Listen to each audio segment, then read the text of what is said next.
What is up, guys, and welcome back to the Sweat It Out podcast. Today we have a very special guest, and we've been very excited for this one.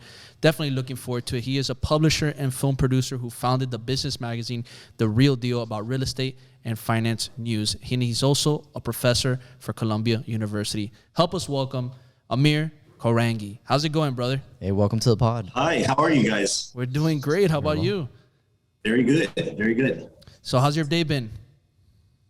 And my day's been good. You know, I just came back from seeing my brother and my niece, and we decided to meet in Greece because they live in Beirut.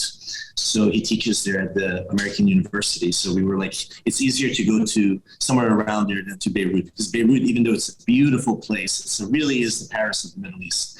It's in a really tough place right now. You can't pull money out of the bank, and their whole government is in disarray. And even though it's beautiful, it's just not easy to go to. So we decided to go to Greece, and it was amazing. It was amazing. Oh, amazing! So right now, Greece is pretty tough moving the money out, huh? Yeah, but you don't really notice it, because the places I guess I went to, it was already understood that it's this is what it's worth to you, and this is what you're going to pay. And if you're a local domestic person, you sort of trade in that currency. But if you're coming from out of town, you're definitely paying, the market tourist rates. So I thought, I think their tourism business is booming. Oh no, for sure. Everyone's on Instagram. Everyone's traveling right now. It's summer. I'm surprised they're not using crypto or moving their money outside using. Well, I mean, crypto market is destroyed right now. It's a little weak, but hey, why not? Well, that's a whole nother topic. So Amir, to get into it, give us a little bit about your background and, how'd you get started in what you do, and being a publisher and a film producer and leading up to, creating the Real Deal? Yeah, in all fairness, I only produced one movie, and that was for PBS. That was Building Stories, which was about the guy who designed more high-rises than anybody else in the history of New York. But so that was just that one movie. It's weird that sometimes people identify you as a film producer, even though you just did one movie. It's like a guy who wrote a book, Take but yeah, no, for sure. No, so, with the Real Deal, how I started was that I always wanted to be in publishing. I always wanted to be in journalism. I went to school for journalism. So for me, it was from early on, I knew that I wanted to do something as a reporter. I wanted to be a reporter initially, but I was very bad at it. And the way I could get into it was through the business side. So I always had to get into these media companies coming through the business side. And I always loved it. The journalism part of it, that's what I really got into it for.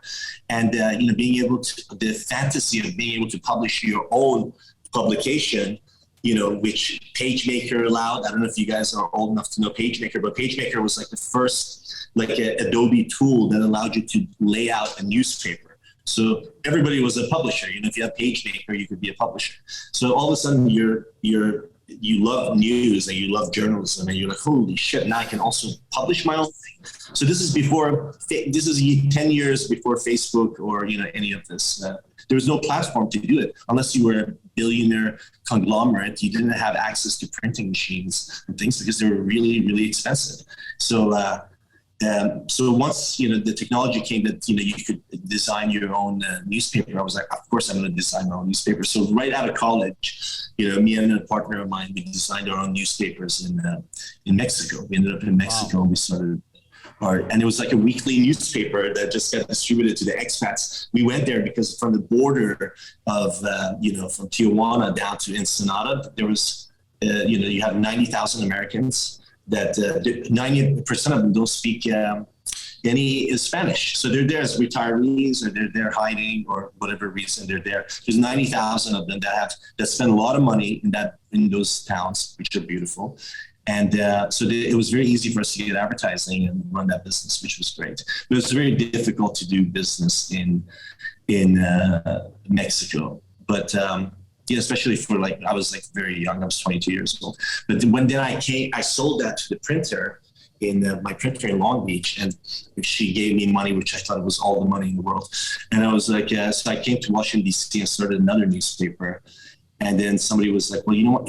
If you're good at publishing newspapers, why don't you go back to school for it? So I went back to school, and I realized I'm so far advanced than anything that the schools are teaching, which is a natural process of things. But because of technology, it compounds. Like all of a sudden I have technology. I go back to journalism school. I'm like, holy shit! Like they're teaching them like everything that's that's useless to them. So, and that's the natural. Like by the time things get through the system and get through our education system and academics, from the college level down, it's a long process. And right now with technology, it's scary because like the curriculums that you have that were appropriate 20 years ago are useless to like a 8-year-old today. So some of these old school programs, they haven't had time to adjust themselves. I mean, there's already so much bureaucracy with the education system that by the time you get a system like that going, that's a whole other thing. But I'm sorry, I start talking about everything. I love it. No, but I love that. You're making great points there. No. So I mean, there's a lot of stuff happening at the same time. I was listening to your last show, and one of the biggest problems is that people don't vote. It's amazing because there's so much opinion now, and everybody has so much to express and so much to put out there, and but they don't do the one thing that actually can make a difference. And they don't actually go out. Like the fact that our voting is not up to like 90% or something, it's beyond me. Everybody has so much opinion, and you talk to some of these people, they've never even registered to vote. That's just very frustrating. No, it's extremely frustrating because I think what's going on within the culture in our society today in the United States, it's a lot of people feel that they can't believe the media anymore. They feel there's too much misinformation.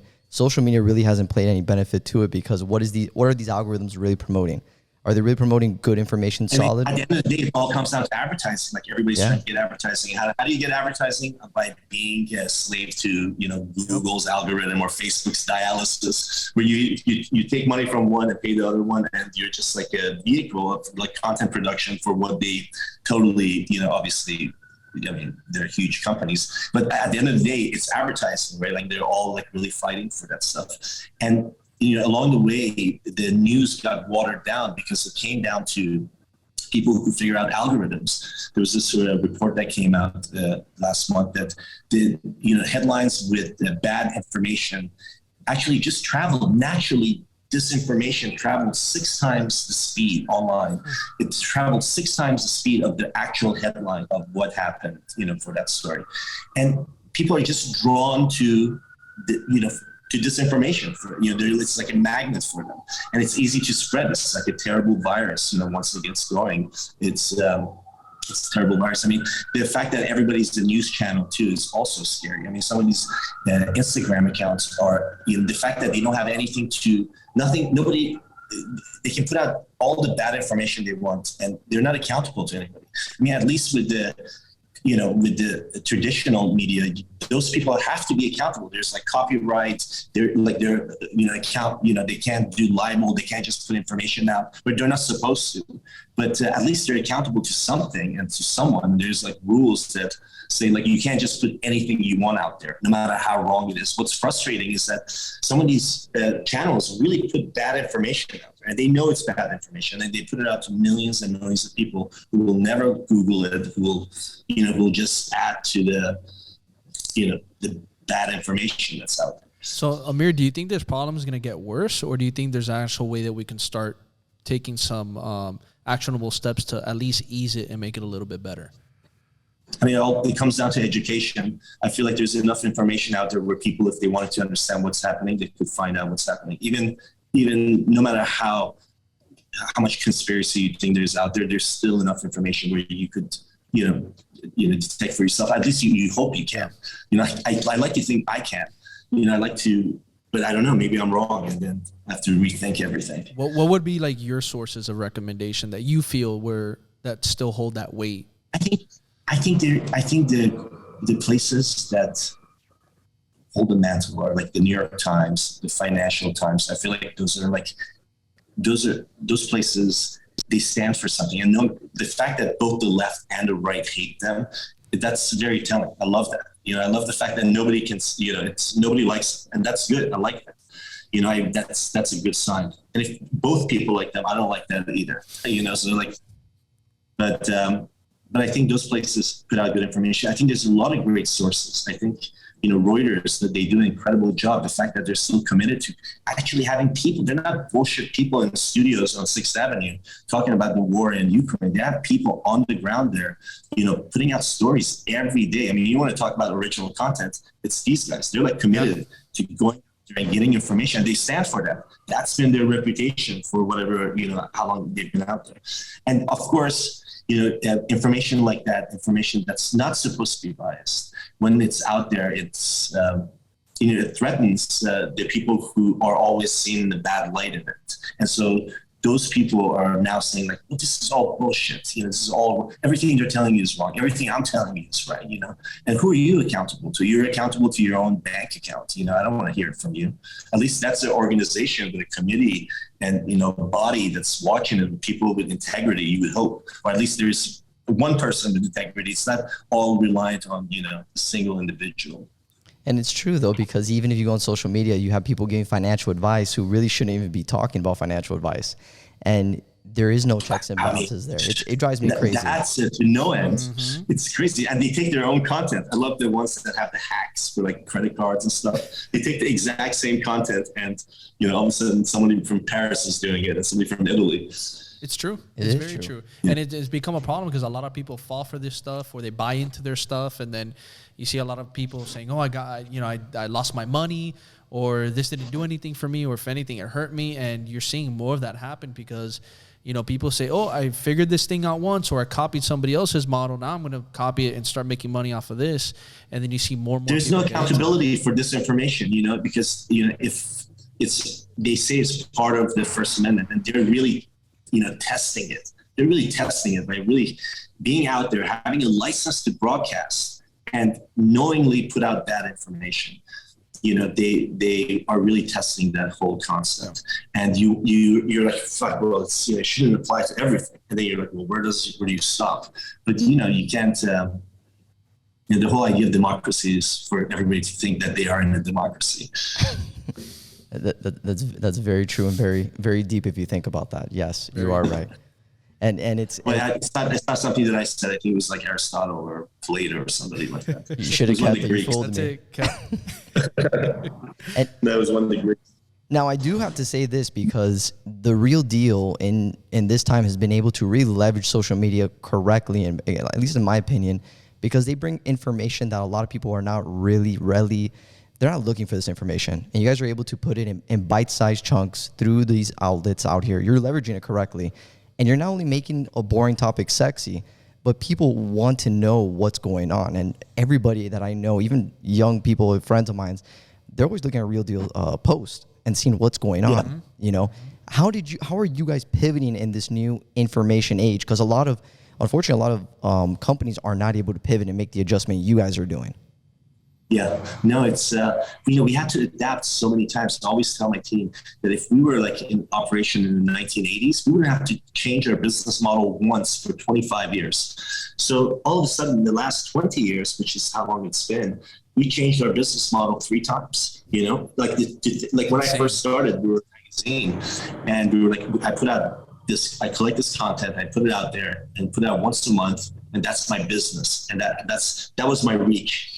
All of a sudden with the web, I took the same content, put it on the website, and also that gave me another channel. All of a sudden email came in, and then social media came in, and video, and all this other stuff. All these channels came in from the same amount of content. I have 16 different revenue channels coming from it, and you can just keep adding to it, which has created amazing opportunities. So it has changed, but really, if the fact that we were able to pivot because we're a small company, it helped us a lot. Because the big companies, by the time they realized that, by the time they changed their social media strategy or how they were going to do their email strategy, it would take them months, and all of a sudden the technology has changed, or Google changes algorithm and you start from scratch. So the fact that we were small in that period, I think it helped us a lot to be able to grow and continue to be independent. That was the hardest thing to do, to be a media company that has our reach for the largest asset class in the world, and and like not be independent is very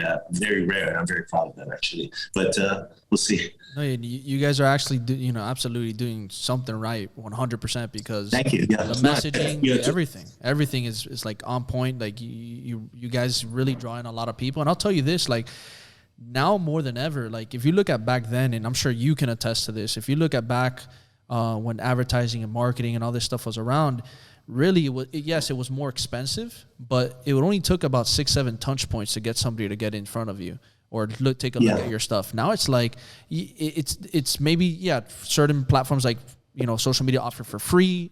You can get some cheaper advertisement, but it takes like 22 to 24 touch points to like grab somebody now. So it's so much harder to get somebody's attention or hooks because there's so much resources.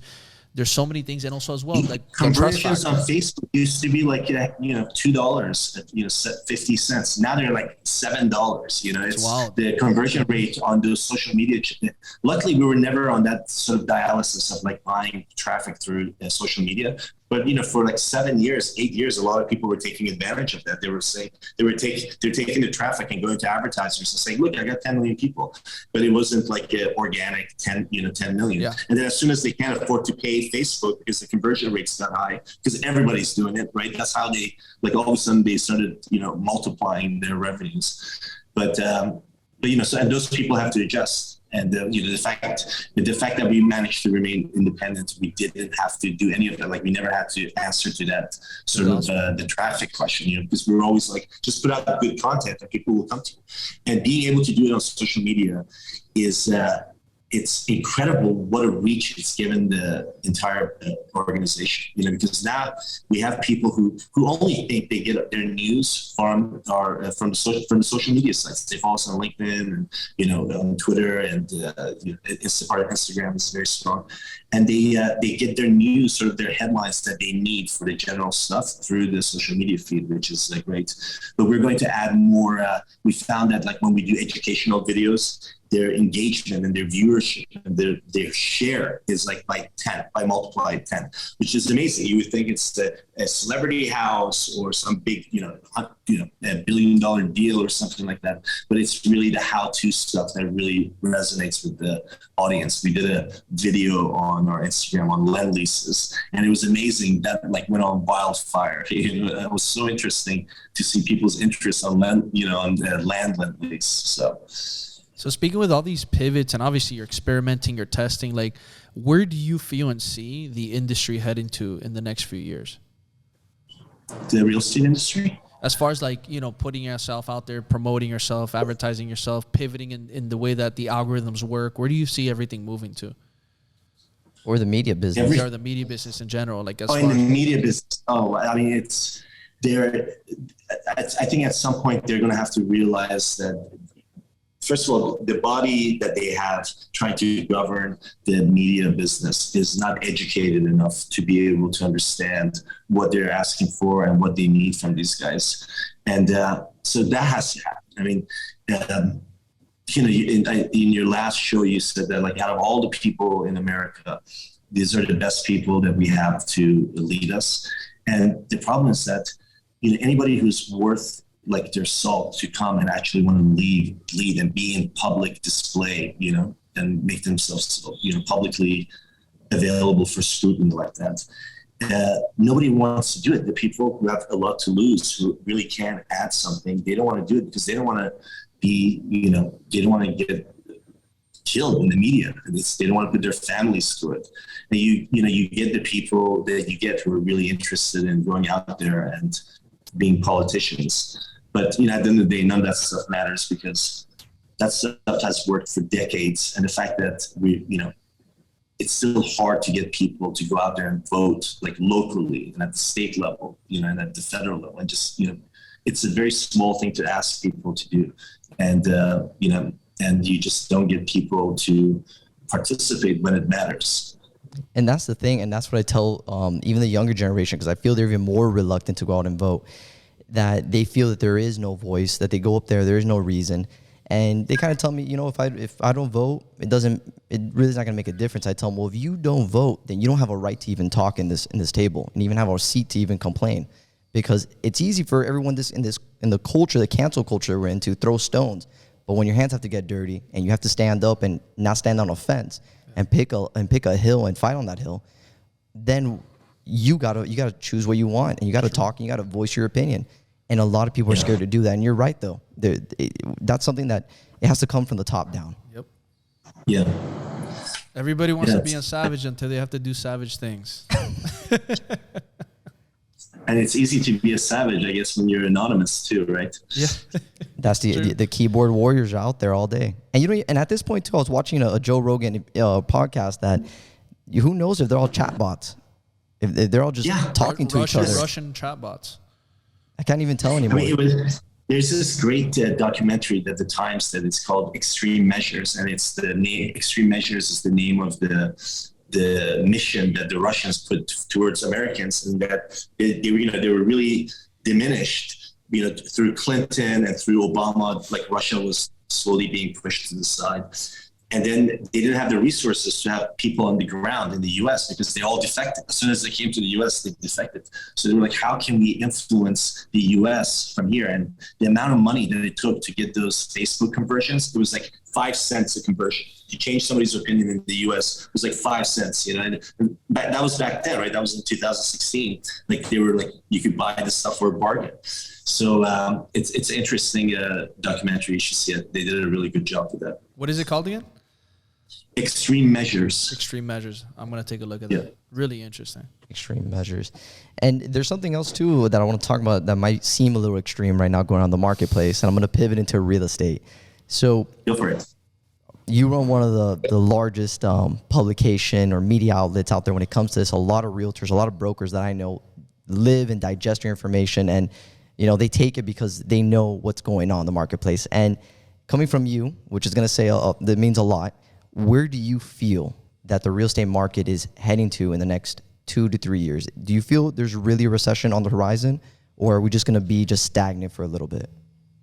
Well, for brokers, to be honest, there's so much money out there that, more of it wants to come into real estate. If it can come into real estate, it will come into real estate. And real estate is really a local phenomenon, so it's really hard to talk about it holistically. Like, you can never see a big national magazine that says real estate is great, because every pocket has its own, goods and bads.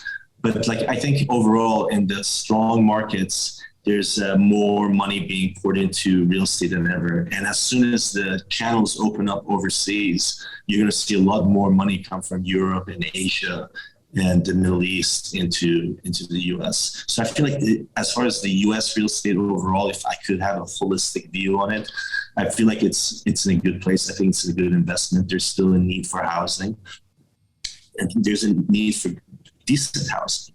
Some of the stock of housing that's out there, it's shameful. Even in a city like New York City, there's some of this stuff is, you have buildings that are 150 years old. They're just not fit to be homes anymore. No matter how nostalgic people want to be about them, you can't, they're just not fit to be homes for people. People don't want to live like that anymore. And, obviously you want to save as much of it as you can. Some of it is just really unsafe. But yeah, I feel like in that sense it's good. And I feel like places like New York, if you look at the trajectory of New York City real estate for the last 100 years, it's just been like this. There's dips of 4 or 5 years, your big dips are 4 or 5 years. But other than that, there's always money trying to buy New York real estate. Now there's this big question of what will happen to this majority of this commercial real estate, right? Because this whole work from home thing, you have 500 million square feet of commercial office space. To give you perspective, one neighborhood covers all the Midwest of America, So one neighborhood in Manhattan has more commercial real estate than the Midwest of America. And, they're empty. They're sitting empty. About 2 months ago, I was watching this thing that monitored all the lobbies in the city.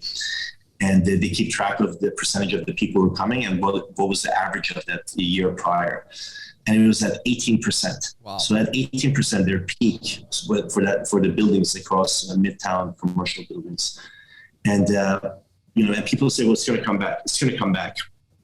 But let's say it comes back to 50%. That would be significant. That would be huge. That still leaves 250 million square feet of commercial office space just in Manhattan that you have to think about something to do with.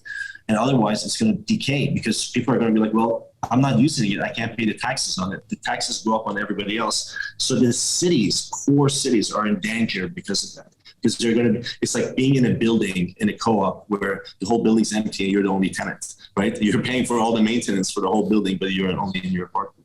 And that's the danger of something like that happening to the city, because your largest tax base for the municipality of the top 22 cities across the country is real estate.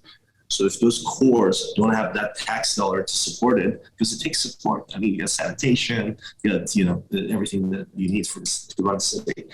So that's going to be interesting. That's something that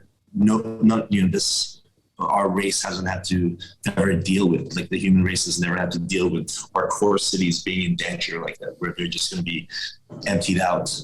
Now, do you feel that in order for, let's say, for example, because New York was a great one that you brought up, with those units that are becoming empty in the commercial, do you think that there will be more public-private partnerships to come together and, I guess, retrofit? Because they have to, because you're right. That's actually a great point.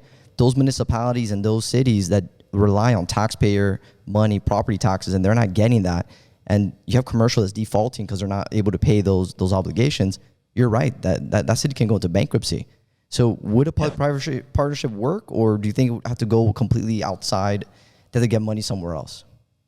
Well, I mean, just think about it. You can see that the demand for housing in the city, there's still a lot of appeal for people to be in the area and have the restaurants and things like that. And I think New York City will be okay. I don't think it's going to be able to fill hundreds of millions of square feet of commercial space, because a lot of that commercial space is not suitable for housing. But that's not to say there's still a need for commercial space. But what that percentage is significant in the city, for New York especially, because even if you're missing 20% of it, that's 100 million square feet of commercial space that you have to account for. What are you going to put in there to use that space? It's true. Yeah, open up some Starbucks in there or something. Was it, you've seen some of those malls that have they kind of been reinventing their malls into apartments and changing them and trying to make them living spaces. I don't know if they've been trying to do stuff creative, like that. Have they been doing things like that already over there? In part of the class that I teach at Columbia, it's for them to come up with different uses for commercial office space. So for the last 2 years, we've been coming up with different ideas for what to do with, if the building, 1.5 million square feet building in Midtown is empty, what do we do with it? And they've come up with some interesting concepts. A lot of communal living. It all goes back to communal things. But I always like the idea of farming, and really opening up being able to manipulate the interiors of the floors, where you can use the space really for anything. I mean, if you could really look at the space as like, here I have basketball courts on the 48th floor of this building. You're not going to be able to get the same prices per square foot probably, but it's use. It's different uses for the space. Yeah, you got to come up with millions of square feet of use, for in that episode. Build those micro farms, right? Yeah. Hey, look. Apparently, there's 1 square foot of indoor grows like 9 times more than outdoor growing for leafy greens like lettuce and spinach and things like that. Hey, Bill Gates is taking 90% of the agricultural land, so let's take all that space in New York. Is it really? There's a fellow by do you know Sheldon Solo? He was like a big landlord in New York, very controversial guy, and he passed away. He left billions of dollars to his son, and his son is this eccentric who's just absolutely amazing. He's like, he took all of his inheritance and went and bought farmland in Oklahoma. And he can't get enough farmland. He's buying farmland in Long Island and all over the place. And he's a very interesting guy. And for the first time, he's selling this solo portfolio. So there's a story out today on The Real Deal about how they sold $1.6 billion or something like that. I didn't get the full amount, but I was surprised that they sold part of the portfolio. So I'm curious to know what he wants to do with it. Possibly buy more farmland. I don't know. That's interesting. I heard that in around Nevada or Arizona, a lot of these tech companies were coming together to raise some capital to create a future city out there. And do a test to see how the future way of living would look like over there. Yeah. So I don't know where they're at in that. I have to Google that and see. I actually read, going to that, I actually read that they were going to allow those companies to actually govern themselves in that city and see if their strategy. Well, right? They are already, right? Yeah. And then their whole thing was, if they can prove that concept works in that city, then they want to spread it through everywhere else. It's pretty crazy stuff. I don't care if you're the FBI or the NSA. Can you imagine going to like Apple's headquarters and saying, hey, I need to meet with somebody? They're like, sir, you're going to have to go through security. I don't care what part of the government you're from. It's true. No, it's like a Fort Knox walk in and they're going to see the CEO. No, get out of there. And so it is interesting. That's a good way to approach that. It's just the infrastructure of the farming and all that for New York. That's a lot of money, but it could be a huge income stream for them. But it's going to change the economy there for sure.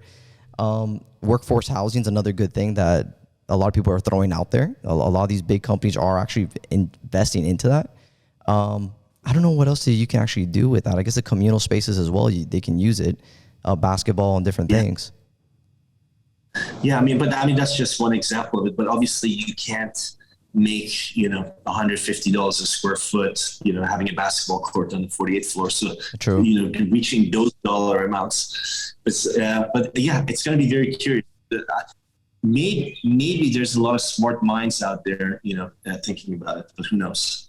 They would definitely come up with something. 100%. Yeah. And you'll be the first one to publicize it to everybody. There we go, on the real deal.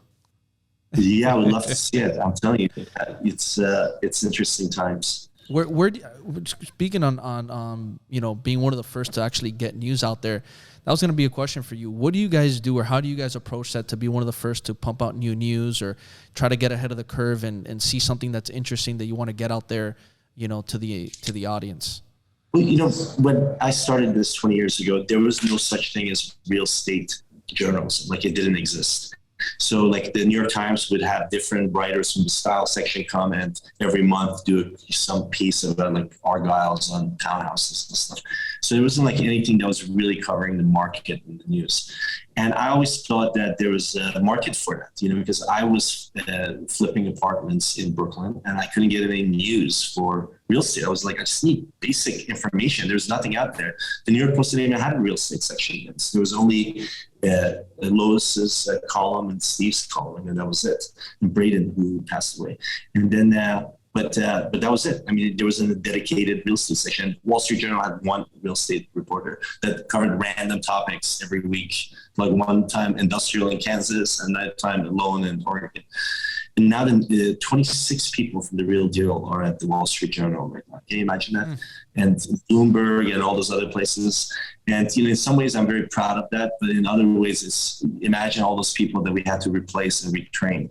But, we really set the standard for what real estate journalism should be. So we, even now, every year we win, when it comes to the stories that we do, we win more awards for real estate coverage than any other. It's insane. So we're talking about the journalism. We're talking about how The Real Deal has pivoted. They were the first ones to really start it. You were really the pioneer in that space. No one was really doing it.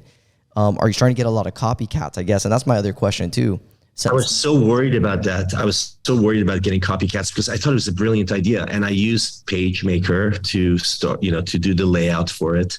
And I just wanted to do a magazine, and I had to lay it out myself. Like, I had to do everything myself. And I was so worried that once it got out there, that somebody's going to see it, the bigger outlet is going to see it and pick it up. Because I had the idea for it, and I went to Cranes, and I told them, I was like, you have 33 publications. You should do one on real estate. 70% of your advertisers are commercial real estate people. And they were like, nobody's interested in this was before the internet. So they were like, they weren't even on the internet. So they were like, nobody's interested in real estate content.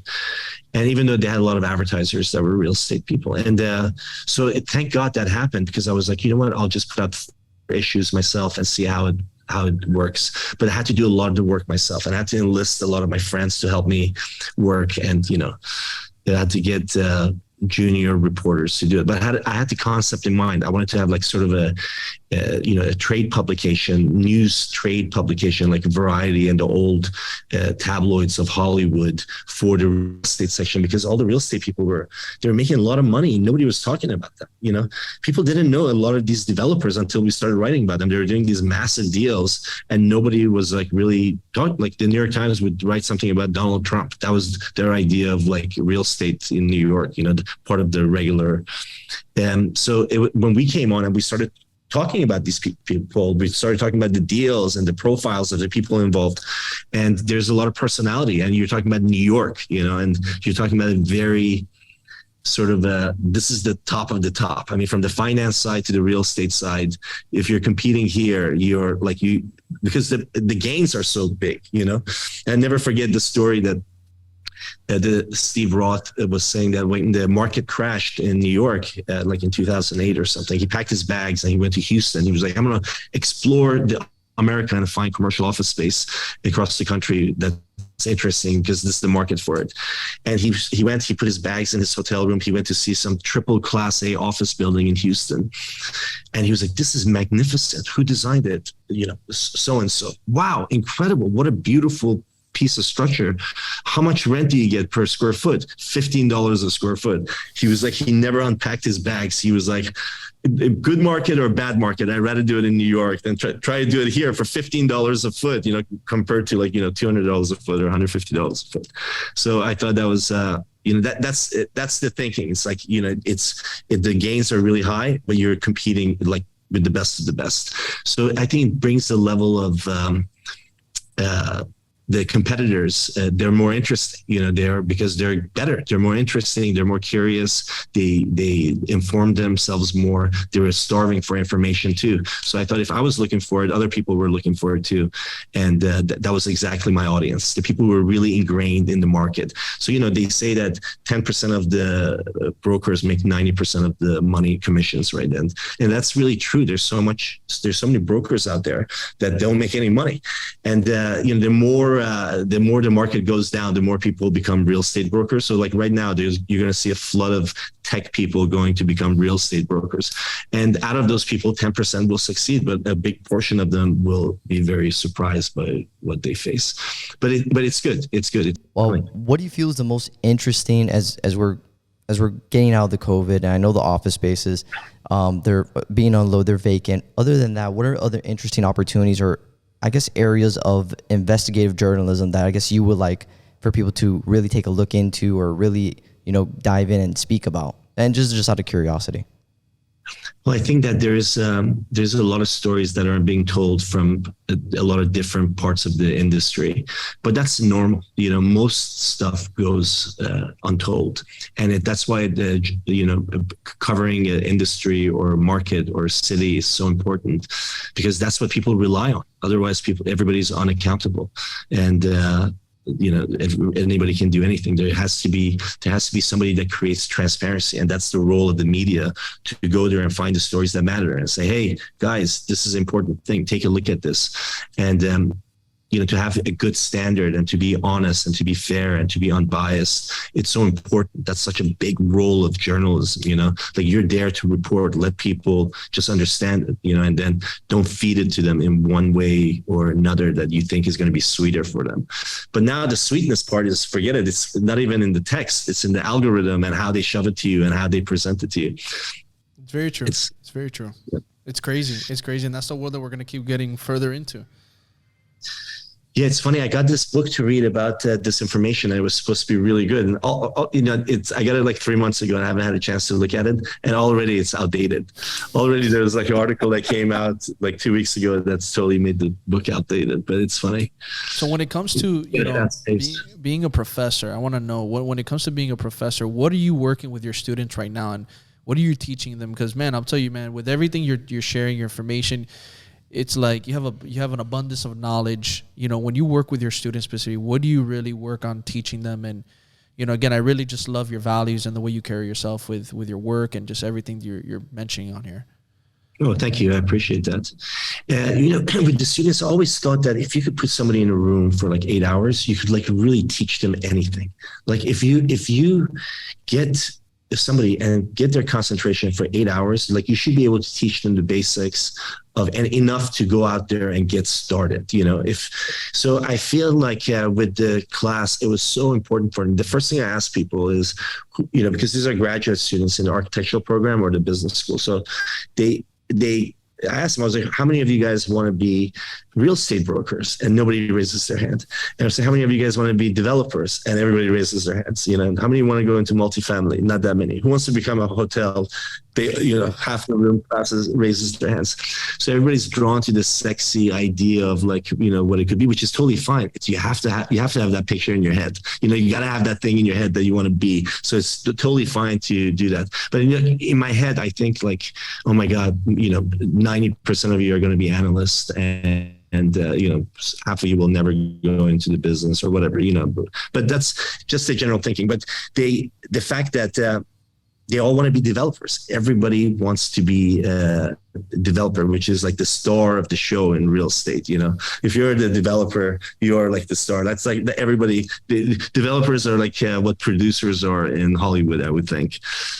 Oh, 100%. And even myself, I never really thought about becoming a broker. It's just something that came up and ended up happening because of people that I met and relationships and all that. I mean, I don't think anybody ever thinks about becoming a broker until later in life when you've done a couple things and you've met people.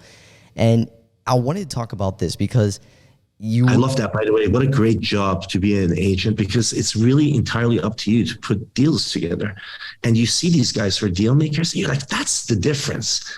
This guy is the difference versus the 99 other people who are out there. Because you just see this guy, hey, he's good. He's in it. There's no information that's not being traded to get a deal done, which is admirable, but it is a full-time thing. It's a full-time thing. And you're dealing with so many emotions because you have to deal with the seller, the buyer. You have to deal with the intricacies of those transactions. You have to deal with the emotion. Sometimes you're the therapist for your client because they're really attached to that property, but the numbers aren't making sense. And then the negotiation. And a lot of people will really underestimate, but when you're a broker and you're doing a transaction that's $10 million, $20 million, commercial, even 30, that's somebody's livelihood. And if you're not sharp and you mess up, that's a family. That's a whole syndication. That's a whole deal. The people there are relying on you to make the right move and negotiate that deal. So it's really powerful. And I think shining the light, like yourself, all these shows that are coming out, it's really important to bring in that space so people are aware of it. Because I feel that realtors really devalue themselves a lot, and they feel when they come into this space, it's going to be easy. It's going to be like the TV shows. And it's not like that. You're going to have to work it. You're in direct sales now. So act like it and get into it. Right. No, it is. I mean, it's amazing that you just take a cut out of the deal by being able to put that deal together, and the opportunities for it are amazing. You see so many people making so much money, but at the end of the day, it's a very small group, not a very small group, but it's a small percentage that's really, doing some of the deals. Like you see so many brokers that they just, it takes, I think to be really successful, it takes a certain kind of a personality and a characteristic, and there has got to be a certain kind of a discipline to it, because you see these guys who are really good, and they're good. I mean, it's not by accident. They're good. They've tried to make themselves better. They try. There's a definite difference about them. I agree with that. I agree. And Amir, as we start wrapping up things soon, I want to ask you this question, and I want to know from your perspective, what is the one thing that you would like to see change right now in the real estate industry? Oh, the real estate industry is such a powerful organization and group of people, and there's so much money in there, and there's so many people, individual votes that are in the real estate industry, but it's completely disbanded. And the fact that there's no healthcare for real estate brokers, the fact that there's no insurance, there's no sort of safety if you're a professional real estate agent, that you don't have basic stuff, even though you're, I know they're supposed to be free agent or whatever, but I feel like there's more opportunity for them if they came together. They could have more influence on the people that get elected, the laws that get passed, and that for the real estate industry, that's what I think they could improve on. 100%. I agree with you. I feel that the National Realtor Association has probably done a little bit of a disservice for the agents over the past years. What organization? I mean, imagine those fees and the amount of money that they pull in. It's tremendous. Basically, and think about that. Our information, our data that we're collecting, our team that we're working totally in a way, they're just reselling it to Zillow and then all these other tech firms. And then sometimes if you're smart, obviously it doesn't happen because you have agreements in place, but the tech industry is really trying to go in there because of what you said earlier. Everything is so decentralized in a way and so localized. They're trying to consolidate and trying to make all this central. And Zillow's trying to do it, but they fell on their face recently. Do you think that the tech company has an opportunity to come in and really disrupt that market, or it's going to take a long time? I mean, they tried to do it, but that they couldn't. They just had so much cash. They're like, "What should we do? Let's go buy houses. Like we could try anything." So we lost $800 million. Who cares? It's stock money, you know. Their capitalization doubled like in a matter of 4 years. It's like how did this happen? Like all of a sudden they're worth 18. Capped. Their cap went up by a tremendous amount. And the same thing with CoStar. It's amazing. I mean, at the end of the day, there's real technology out there that you're like, wow, this is amazing. This is real prop tech. There's real thought and design that's gone into this. And then there's technology that's like, okay, this used to be manual and now we put it into an Excel sheet and we are giving it to you. And that's where a lot of these services are. It's not like real tech. I mean, beyond the algorithm, I think the algorithms are amazing right now. And the way they do it, I mean, it's pretty effective and they keep getting better and better. But in terms of like tech, it's not like going to the moon, I guess. There's a lot more that could be done. 100%. And as we're wrapping up, I want to ask this question. What's like, I guess, one of the biggest piece of advice that you can leave off our audience and it's going to make them better, that they can use and apply it and think about it and be like, all right, this is some good actionable information that I just got? I mean, who's your audience? It depends. The world. We got entrepreneurs, business owners, real estate agents, coaches. No, entrepreneurs, agents, coaches, business owners. Yeah, I think there's something that happens when the sort of energy that you have when you're a younger person and the resilience that you have. That's really valuable fuel, and no matter how smart or rich you become later in life, you just cannot recreate that fuel that you have that in your 20s and 30s, where you just have this thing that you can't sleep at night and you just got to do it. You got to come home and do the thing. And it's valuable. And, people who are starting out, they should really use that and be able to hone it towards the thing that they want to start. And, if they're entrepreneurs. Very sound. But if they're real estate agents, it's amazing. You have a very small bar to cross. Like we said, that there's 10% of the agents making 90% of the money. So if you want to make a decent amount of money, because the commissions are huge, the amount of commissions that gets paid out every year, it goes up by a lot. And so it's very easy to make a lot of money as a real estate broker. If you're disciplined and you're willing to put in the work and show up and be present, all you have to do is just be there. In the old real estate offices, the people who were in the real estate office, they were the ones who got the business, because people would see the listing outside on the window. They would walk in and they were like, oh, here, Janet's here. Go talk to Janet, So obviously that's changed now, but you know what I mean. Still amazing advice, and that's the power of just being there. And you guys heard it yourself from Amir. Amir, where can people connect with you? Where can they find you? Where can they access your resources? The floor is yours. Well, I'm on Instagram. I'm Amir Korangy, or at Mr. Korangy, and The Real Deal, therealdeal.com. YouTube, The Real Deal, the website, the whole lot. You can find us. Love it. Amir, we appreciate you so much for coming on the Sweat It Out podcast. We personally want to thank you for giving us your time, knowledge, and information. And most importantly, guys, if you got value out of this segment, do me a favor and just grab one single thing that you can start applying today, not tomorrow, not the next day, but today, because you want to take action on that right away. So if you got value, drop us a like, leave a review, leave a rating, because the more love you show us, the more love we can show back. Till next time on the Sweat It Out podcast.